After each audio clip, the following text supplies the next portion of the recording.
آگے چل کے موصوف فرماتے ہیں کہ تمام سیاسی جماعتیں ڈسکریڈٹ ہو گئی ہیں. کہاں ڈسکریڈٹ ہوئی ہیں؟ صرف ان کی پالتو نون لیگ اور پیپلز پارٹی ڈسکریڈٹ ہوئی ہے. عمران خان تو زبردست نظام چلا رہے تھے اور انہوں نے چلا کر دکھایا. 3.5 سال میں کوئی ڈسکریڈٹ نہیں ہوئے تھے خان صاحب. مہنگائی تھی، پوری دنیا میں تھی، کووڈ تھا، کرونا آپ جانتے ہیں، تو عمران خان تو ڈسکریڈٹ نہیں ہوئے تھے. ان کے اپنے فلسفے ہیں، یہ خود ہی جو ہے نا شعر کہتے ہیں، خود ہی اس پہ داد دیتے ہیں، یہ ہمارے بھائی لوگ. اس کے بعد جو اگلی خبر ہے وہ یہ کہ ٹھٹھے اڑائے ہیں کامران شاہد، اداکار شاہد کا بیٹا، اور فیصل وارڈن نے ٹی وی پہ بیٹھ کے کہ ترمیم تو ہو گئی، یہ تو ہم دکھا رہے ہیں کہ جمہوریت کا حسن ہے. فضل الرحمان کے پاس جانا، بلاول کے پاس جانا، زرداری کے پاس جانا، لوگوں کو بھی تو بے وقوف بنانا ہے نا. ترمیم تو ہو گئی ہے. انہوں نے ٹھٹھے اڑائے ہیں نون لیگ کے اور پیپلز پارٹی کے، لیکن آپ پتہ ہے پیپلز پارٹی نے بھی لاسٹک کی شلوار پہنی ہوئی ہے اور نون لیگ نے بھی لاسٹک کی شلوار پہنی ہوئی ہے. وہ تیز چلتے ہیں تو شلوار نیچے آتی ہے، شلوار نیچے آتی ہے تو سارا کچھ نظر آتا ہے. بہرحال انہوں نے جو ہے وہ ٹھٹھے اڑائے ہیں. پنجاب کے تمام افسروں کو اطلاع دے دی گئی ہے کہ 127 سالہ پرانا جو انگریز کا نظام تھا میجسٹریٹ کا، وہ بحال ہونے جا رہا ہے. آپ لوگ اپنے مسل بنائیں، آپ لوگ جم جوائن کریں، کیونکہ عوام کا آپ لوگوں نے جینا حرام کرنا ہے. اور یہاں پہ انگریزوں کی جو حکومت تھی وہ واپس آ رہی ہے، اور ڈی سی کو اور اے سی کو اور کمشنر کو جو ہے وہ میجسٹریٹ بنایا جائے گا. اس کے بعد جو اگلی خبر ہے وہ خبر یہ ہے کہ جو ہے نا وہ کہتے ہیں جاوید چودھری صاحب، ان کو ایکسپریس سے فارغ کیا گیا ہے 19 سال بعد. باری باری سب کی باری. وہ کہتے ہیں کہ جی 1973 کا جو آئین ہے 1973 کا، اس نے نہ ضیاء کو مارشل لاء لگانے سے روکا اور نہ جو ہے وہ مشرف کو مارشل لاء لگانے سے روکا، اور آئین بے بسی سے دیکھتا رہا. یہ ہمارے دانشور ہیں. اب کوئی ان سے پوچھے کہ یہ آئین امریکہ میں موجود ہے، وہاں کی فوج زیادہ طاقتور ہے، وہاں کی فوج کے پاس زیادہ اسلحہ ہے، انہوں نے تو آئین کبھی نہیں توڑا. وہ بھی توڑ سکتے ہیں، وہاں بھی آئین کاغذ پہ لکھا ہوا ہے، کسی لوہے پہ تو نہیں لکھا ہوا. انڈیا میں تو آئین کسی نے نہیں توڑا، وہاں بھی فوج موجود ہے، بڑی فوج موجود ہے. بہرحال یہ ہمارے جو ہے وہ دانشور ہیں. سینٹر مشتاق جماعت اسلامی کی منافقت آپ ملاحظہ کریں، اور ان کو کیوں ووٹ نہیں پڑتا اور آگے بھی نہیں پڑے گا. انہوں نے انکشاف کیا ہے کہ میں نے جو سیو غزہ کمپین شروع کی تھی تو اس سے مجھے حافظ نعیم نے منع کیا. میں منظور پشتین اور مارنگ بلوچ کے اجتماعوں میں جاتا تھا، وہاں جانے سے بھی مجھے حافظ نعیم الرحمان نے منع کیا. جب یہ شخص امیر بنا تھا تو میرے سمیت بڑے لوگوں کو امیدیں تھیں کہ تھوڑا سا جوان ہے، یعنی اتنا بوڑھا نہیں ہے، کراچی میں بڑا یہ شور کرتا تھا تو آپ امیر بن گئے. لیکن یہ سینٹر مشتاق نے انکشاف کیا ہے کہ اس کو چابی کہاں سے دی جاتی ہے، اور انشاءاللہ تعالی ساری عمر جو ہے، پہلے تو کوئی ایک آدھ سیٹ یہ لے لیتے تھے، اب یہ ایک آدھ سیٹ بھی جو ہے وہ کہیں سے نہیں لیں گے. اس کے بعد جو اگلی خبر ہے وہ یہ، آپ اندازہ کریں پاکستان کے سسٹم کا. اعظم خان آپ جانتے ہیں وہ بہت موٹا سا بھارا سا ہے، ٹیلنٹڈ، لیکن وزن پہ کنٹرول نہیں ہے، کھانے پہ کنٹرول نہیں ہے. اس پہ سوال ہوا ہے کہ 47 سے لے کر آج تک سب سے بڑا دی گریٹسٹ کرکٹر ایور، سوال تھا کون ہے پاکستان نے پیدا کیا. پتہ کیا کہتا ہے اعظم خان؟ یعنی یہ شمالی کوریا ہے یا پاکستان ہے، یہ جرنیلوں کا پاکستان ہے. اعظم خان کہتا ہے کہ میں نے نام لیا تو مجھے بہت ماریں گے. ایک نیشنل کرکٹر کہہ رہا ہے. اچھا پھر اس نے کہا کہ جی ہفتہ ہوا ہے اس کی برتھ ڈے گزری ہے، وہ شخص گریٹسٹ کرکٹر ہے. پھر وہ جو خاتون تھی اینکر، انہوں نے کہا نہیں جی نہیں، آپ نام لیں. تو اعظم خان آگے سے کہتا ہے یہ پروگرام ٹی وی پہ چلے گا یا یوٹیوب پہ چلے گا. اور پھر اس نے کہا جی چلیں عمران خان. یہ نیشنل کرکٹر ہے، انٹرنیشنل کرکٹر ہے، معین خان کا بیٹا ہے، کہتے ہیں جی ماریں گے. یہ حال کر دیا پاکستان کا. عمران تو جیل میں نا، پی ٹی آئی تو گئی بھاڑ میں، ٹھیک ہے، اس نے تو جو تباہی لانی تھی وہ لائی 3 سال میں، دنیا گواہ ہے. یہ حالت ہو گئی ہے. اعظم خان نے بڑی مشکل سے بتایا ہے کہ پاکستان نے جو گریٹ کرکٹر پیدا کیا ہے وہ عمران خان. خرم ذیشان یہ نئے سینیٹر منتخب ہوئے ہیں، انہوں نے کہا ہے کہ وقت بہت کم ہے، اب بڑے پرامن طور پہ احتجاج کرنا ہوگا، ورنہ بات جو ہے وہ بہت آگے بڑھ گئی ہے اور جو پانی ہے وہ سر سے اوپر چلا گیا ہے، اور انہوں نے کہا ہے کہ پاکستان کو بند کرنے کا آپشن موجود ہے۔ یہ خرم ذیشان نے جو ہے وہ کہا ہے۔ بیٹھے بٹھائے حکومت کو ایک اور قانون آیا ہے، بڑی زور سے آیا ہے، اور وہ یہ کہ جتنے بھی اوورسیز پاکستانی ہیں اگر وہ باہر کی شہریت رکھتے ہیں تو انہیں پاکستان کی شہریت چھوڑنی ہوگی۔ ان کو پہلے دن سے اوورسیز سے بڑی تکلیف ہے، حالانکہ ان کے ریال، ان کے پاؤنڈ، ان کے ڈالرز بڑے اچھے لگتے ہیں اور بڑے چوڑے ہوتے ہیں کہ اتنی ریمیٹنسز آئی ہیں، لیکن تکلیف اس لیے ہے کہ 90% اوورسیز وہ عمران خان کے حمایتی ہیں۔ اب ان کو بیٹھے بٹھائے یہ غیر کر رہے ہیں کہ ترمیم لائی جا رہی ہے کہ تمام پاکستانی جو ہے نا وہ پاکستانی پاسپورٹ سرنڈر کریں گے، وہ اپنے باپ دادا کا ملک جو ہے وہ چھوڑیں گے۔ کئی لوگ یہاں سے گئے، انہوں نے محنتیں کی، مزدوریاں کی، وہاں پہ مقامات اور اعلیٰ مقام حاصل کیے، اب یہ کہہ رہے ہیں کہ آپ پاکستانی پاسپورٹ سرنڈر کر دیں کیونکہ پاکستان ہمارے باپ کی جاگیر ہے۔ یہ ترمیم جو ہے نا وہ سنیں آ رہی ہے۔ اس کے بعد فرحت اللہ بابر، یہ پیپلز پارٹی میں پتہ نہیں اب ہیں یا نہیں، بہرحال انہوں نے بڑے پیمپر چینج کیے، بڑے جو ہے نا وہ ڈائپر چینج کیے، گرین کلر کے اور پیلے کلر کے، جو بھٹو خاندان کا بلکہ زرداری خاندان کے بچے جو ان پیمپروں میں نکالتے مواد تو یہ دھوتے رہے، سفید سر، جسم کا کوئی بال کالا نہیں ہے۔ یہ کہتے ہیں کہ جرنیلوں کا جو دیرینہ خواب ہے وہ 27ویں ترمیم میں وہ پورا ہونے جا رہا ہے کیونکہ وہ مکمل طور پہ اس پہ جو ہے وہ کنٹرول وہ حاصل کرنا چاہتے ہیں۔ اس کے بعد متی اللہ جان صاحب فرماتے ہیں کہ نواز شریف نے اور یہ شہباز شریف نے یہ ایک بڑے عرصے سے دو نمبری کر رہے ہیں۔ دو نمبری یہ ہے کہ نواز شریف پورٹریٹ کرتا ہے کہ جو شہباز شریف ہے نا وہ شو بوائے ہے، وہ پالشیا ہے، وہ اردلی ہے، وہ چپڑاسی ہے، لیکن میں بڑا انقلابی ہوں اور میں چی گویرا ہوں۔ تو متی اللہ جان نے کہا ہے کہ میرا چیلنج ہے یہ جو 27ویں ترمیم ہو رہی ہے اس پہ نواز شریف باہر نکلے اور نواز شریف پریس کانفرنس کرے کھلی کہ جی میں اس کی مخالفت کرتا ہوں، ہم اس کے حق میں ووٹ نہیں دیں گے۔ وہ جاتی عمرہ میں بیٹھ کے یا مری میں بیٹھ کے وہ انقلابی اور گندہ جو ہے وہ شہباز شریف کو جو ہے نا وہ کر رہا ہے، حالانکہ یہ ایک تھیلے کا آٹا ہے اور بالکل ہے۔ آپ دیکھ نہیں رہے کہ میئر شرافت سے ہاری ہوئی ایک جو ہے نا وہ خاتون، وہ وزیر اعلیٰ ہے، 12 کروڑ لوگ اس کو دیے ہوئے ہیں، وہاں پہ Zoran Mamdani N D you کو ہرا دیتا ہے، ٹرمپ کچھ بھی نہیں کر پاتا، فوج کچھ بھی نہیں کر پاتی، لیکن یہاں پہ فوج کی ترجیح کیا ہے؟ فوج کی ترجیح یہ ہے کہ یہ جو سونے کی چڑیا ہے پنجاب، یہ شریف خاندان کے پاس ہونا چاہیے۔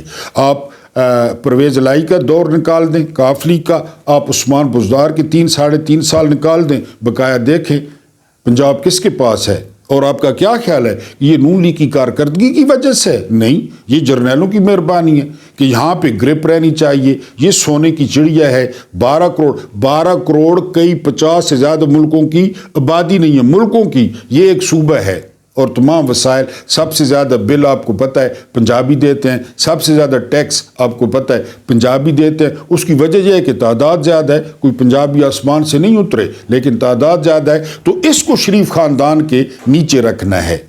زوران ممدانی تو جیت گیا، لیکن ایک عام سیاسی کارکن جو ہے وہ اس نے جو ہرایا، مکھیہ منتری کو ہرایا، نواز شریف کو کڑی کو جو ہے نا ہرایا، میئر شرافت، اس کو نہیں جیتنے دیا گیا۔ یار یہ تو ہماری بادشاہت خطر میں پڑ جائے گی اگر اس طرح، جس طرح سہیل آفریدی بن گیا، خرم ذیشان بن گیا، کہ یہ اس کو ہرا دے۔ اور اس میں خوبی کیا ہے؟ ڈاکٹر یونس بٹ نے کہا ہے کہ مریم نواز میں 2 خوبیاں ہیں۔ پہلی خوبی یہ ہے کہ وہ نواز شریف کی بیٹی ہے، اور دوسری خوبی یہ ہے کہ وہ نواز شریف اس کا باپ ہے۔ یہ 2 خوبیاں ہیں اس خاتون میں، ورنہ یہ خاتون تو کلیجہ چبانے والی ہے۔ اگلوں نے نہیں جیتنے دیا میئر شرافت کو کہ ہماری جو ہے نا وہ اتھارٹی چیلنج ہو جائے گی۔ اب اگر ہم بات کریں جو ہے نا وہ 27ویں ترمیم کی، تو 27ویں ترمیم میں جو ہے وہ ایک تو نیا جو ہے نا عہدہ وہ کریٹ کیا جا رہا ہے کہ جو 5 سال کے لیے ہوگا، اور تمام جو ہے وہ اختیارات فوج کے متعلق وہ جنرل عاصم منیر کے پاس ہوں گے۔ اب کہا جا رہا ہے کہ انڈیا سے ہم نے سبق سیکھا ہے۔ یعنی انڈیا سے کیا سبق سیکھا ہے؟ ویسے تو کہتے ہیں ہم نے جنگ جیتی، ہم نے طیارے گرائے، اور واقعی گرائے ایئر فورس نے، تو سبق کون سا سیکھا؟ یعنی کیا ایئر فورس نے اپنے طور پہ جہاز گرائے تھے؟ کیا کوئی نہیں چاہتا تھا کہ انڈیا کے جہاز گرے؟ کسی نے خود ری ایکٹ کر دیا غصے میں آ کر کہ اب جو ہے نا کہ نہیں، ہمارے حکم کے بغیر جو ہے وہ تیلا بھی نہیں ہلے گا۔ یہ حکومتی بھونپو کہہ رہے ہیں کہ ہم نے انڈیا کی جنگ سے سیکھا ہے، لہذا ہم ایک کمانڈ بنا رہے ہیں۔ سیکھنا تو انڈیا کو چاہیے تھا کہ ہمیں مار پڑی، ہمیں پھینٹا پڑا، پاکستان کو سیکھنے کی کیا ضرورت تھی؟ اور اس میں آئین کی کیا ضرورت تھی ترمیم میں؟ آپ ٹھیک ہے ادھر ادھر کر دیں، کسی کو افسر لگانا، جرنیل لگانا، ادھر ادھر کر دیں، سمپل سی بات ہے۔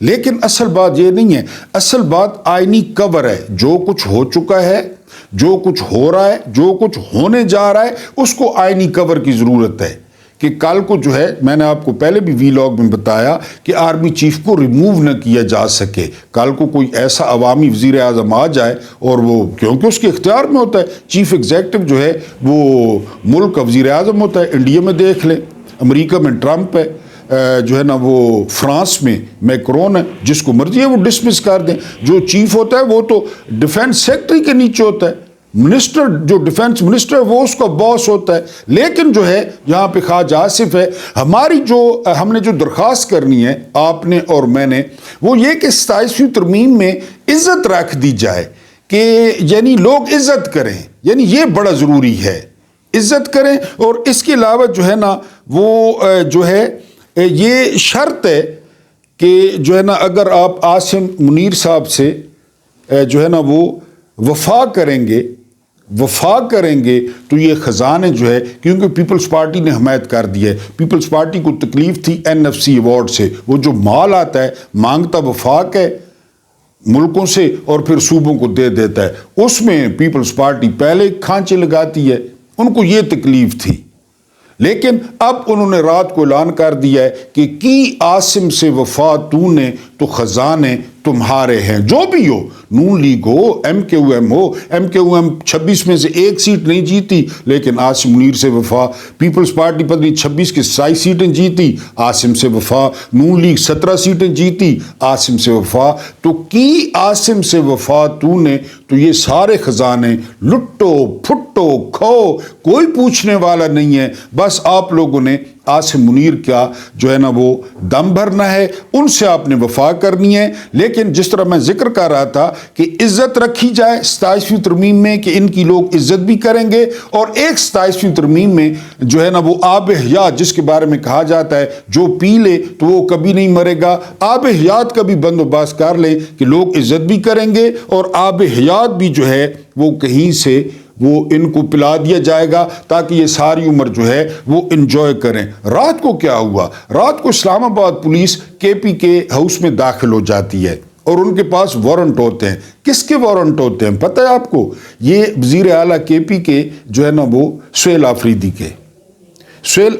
کے جو ہے وہ وارنٹ ہوتے ہیں کہ 26 نومبر کو جو ہے وہ انہوں نے احتجاج میں، کوئی ظاہر ہے ان کے پاس اتنے مقدمے ہیں یا بنا لیتے ہیں، ان کے پاس کوئی مشکل ہے، وہ ہم جنید اکبر کو اور سہیل آفریدی کو گرفتار کرنے آئے ہیں۔ اور اس سے پہلے سہیل آفریدی جو ہے وہ پشاور کے لیے نکل چکے تھے۔ ذرا 1971 کو یاد کریں، ذرا مجیب الرحمان کو یاد کریں، جس نے مینڈیٹ لیا تھا، 162 سیٹیں لی تھیں، اگرتلہ سازش کیس، غدار، دہشت گرد، جیل میں، پھر خود جیل سے نکالا، اپنا تھوکا ہوا چاٹا اور ملک علیحدہ کر کے بیٹھ گئے۔ یعنی آپ ذرا غور کریں، کتنا سینسٹیو صوبہ، کتنے سینسٹیو اس کے حالات، کتنے سینسٹیو اس کے لوگ، ہر بندے کے پاس اسلحہ ہے، اور انتہائی مقبول وزیر اعلیٰ ہے، اس کو گرفتار کرنے پہنچ گئے۔ اب یہ ہوش و حواس کیوں کھو بیٹھے جرنیل؟ یعنی غصے میں ہوش و حواس کیوں کھو بیٹھے؟ کیونکہ سہیل آفریدی کل اڈیالہ کے باہر کہتے ہیں کہ میں نے اپنے ہاتھوں سے اپنے خاندان کی 10 لاشیں اٹھائیں۔ ذرا تصور کریں 10 لاشیں اٹھانے کا، اور پھر جب ہم لاشیں اٹھا رہے تھے تو اوپر سے ہم پر گولیاں بھی برسائی گئیں۔ ذرا تصور کریں یعنی یہاں بیٹھ کے باتیں کرنا تو بہت آسان ہے. آپ جائیں نا تیرا میں، آپ جائیں نا خیبر میں، آپ جائیں نا وزیرستان میں، کوئی پتہ نہیں چلتا کہاں سے میزائل آیا. مشرف نے خود کہا تھا اکبر بگٹی کو کہ پتہ ہی نہیں چلے گا میزائل کہاں سے آیا اور کیا کر گیا. پھر دیکھیں بلوچستان میں کیا حالات ہیں. وہ تو مشرف تو چلا گیا. یہ اسی طرح کرتے ہیں. ابھی جو کچھ عاصم منیر صاحب کر رہے ہیں انہوں نے تو چلے جانا ہے. یہ تو سرکاری ملازم ہے. ضیاء نہیں چلا گیا، مشرف نہیں چلا گیا، جو ہے نا وہ باجوہ نہیں چلا گیا. پالیسیاں بھی ہم بھگت رہے ہیں کیونکہ بھگتے تو پاکستانی ہیں، یہ تو باہر نکل جاتے ہیں. سہیل آفریدی کہتے ہیں کہ ہماری پردہ دار خواتین وہ سڑکوں پہ جو ہے نا وہ دوڑتی اور پھرتی نظر آئیں. یہ آپریشن تھا. ہماری مسجدوں میں سونگھنے والے کتے باندھے گئے، کتے. اور جب ہم نے اعتراض کیا تو انہوں نے کہا کہ کتوں میں اور آپ میں کیا فرق ہے. اور یہ درست ہے، یہ آفریدی نے ویسے نہیں کہا، یہ مائنڈ سیٹ ہے. کتوں میں اور ہمیں کیا فرق ہے؟ Bloody civilians. لانگ مارچ آتا ہے پی ٹی آئی کا پشاور سے اور مختلف علاقوں سے. اس سے پہلے ایک بیوروکریٹ کا بیٹا یا پوتا وہ رینجرز کی گاڑی کو ہٹ کرتا ہے. 3-4 رینجرز نوجوان شہید ہو جاتے ہیں. بات بڑے صاحب تک پہنچتی ہے. بڑے صاحب کہتے ہیں کہ 10 منٹ میں ڈی چوک خالی کرو. پتہ نہیں کیا رینجرز کو کیا ہوا، کس نے مارا، کس طرح شہید ہوئے. نہیں جی پی ٹی آئی والے آ رہے تھے. پھر 26 نومبر کو کیا ہوا، آ رہا ہے. کیا فرق ہے یعنی عوام میں اور کتوں میں کیا فرق ہے؟ سنائپر سے گولیاں ماری جاتی ہیں، دماغ اڑائے جاتے ہیں، لاشیں غائب کی جاتی ہیں. 3 دن بعد اسلام آباد پر گدھ ہی گدھ اڑ رہے ہوتے ہیں. کیا فرق ہے آپ بتائیں. اچھا 26 نومبر چھوڑیں، یہ کل کی بات ہے. مرید کے کیا سمجھا گیا عوام کو، اور کہ ٹرک بھرے گئے. کدھر گئے وہ ٹرک؟ پریس کانفرنسز، مدرسے بند، مسجدیں بند. کیا سمجھتے ہیں عوام کو؟ بالکل ٹھیک کہا ہے. انہوں نے اپنا مائنڈ سیٹ ڈسکلوز کر دیا ہے. کشمیر میں دیکھیں وہ عام لوگ، نہ کوئی سیاستدان تھے نہ کوئی بڑے لیڈر تھے، عام لوگوں نے احتجاج کیا، وہاں بندے مار دیے.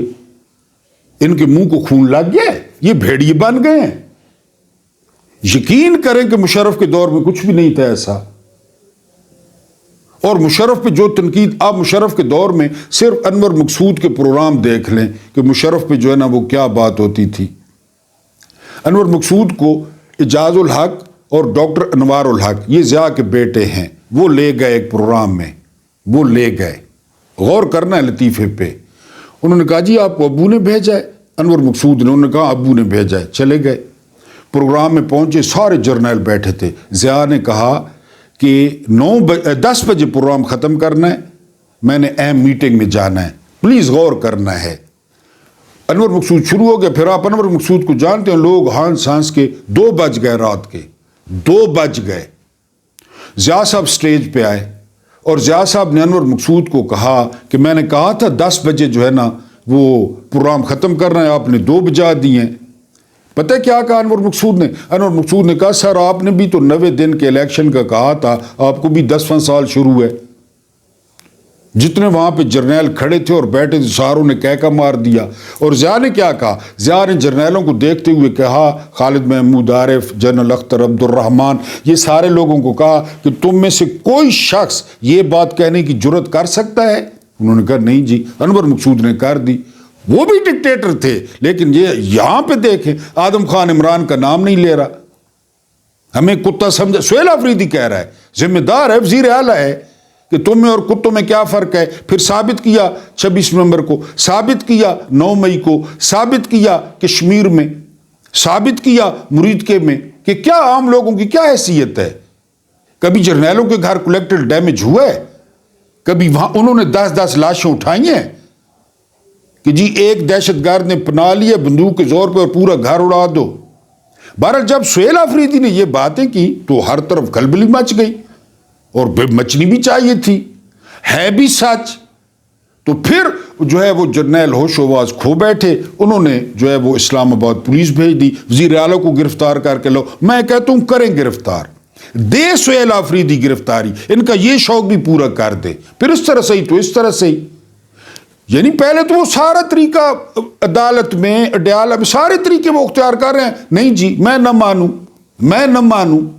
تو ٹھیک ہے، کریں گرفتار، پھر پتہ بھی لگے گا۔ بہرحال یہ جو ہے وہ سچویشن وہ ڈیولپ ہو رہی ہے، خطرہ ہی خطرہ ہے، تصادم ہے، اور اپنے ایک پاؤ گوشت کے لیے یہاں پہ پوری بھینس ذبح کرنے کا جو ہے وہ رواج موجود رہا ہے۔ یہاں پہ جو ہے نا پہلے رسم موجود رہی ہے اور وہ جرنیلوں نے کیا۔ باجوہ نے اپنی ایکسٹینشن کے لیے کیا کیا؟ بہرحال وہ جرنیل اس وقت غصے میں ہوش و حواس کھو بیٹھے ہیں، ان کو چاہیے کہ ٹھنڈا پانی پئیں، ذرا اپنی اداؤں پہ جو ہے وہ غور کریں۔ سہیل خان آفریدی نے کل زبردست اعلان کیا ہے، اور وہ اعلان یہ ہے کہ وہ قبائلی علاقوں کو پہلی دفعہ 1000 ارب کا پیکج دیں گے۔ یہ زبردست ہے، اور اس سے جو ہے وہ دہشت گردی ختم ہوگی۔ اس طرح تو ختم نہیں ہوگی جس طرح جرنیل کرنا چاہتے ہیں۔ اللہ پاک آپ لوگوں کو جمعہ مبارک کرے، اللہ پاک آپ لوگوں کو آسانیاں عطا فرمائے، آسانیاں بانٹنے کی توفیق عطا فرمائے۔ میرا رب کریم آپ کے اور میرے مرحومین کی مغفرت فرمائے، ان کے ساتھ عدل کا نہیں رحم کا اور احسان کا معاملہ کرے۔ مجھے برداشت کرنے کا بہت بہت شکریہ۔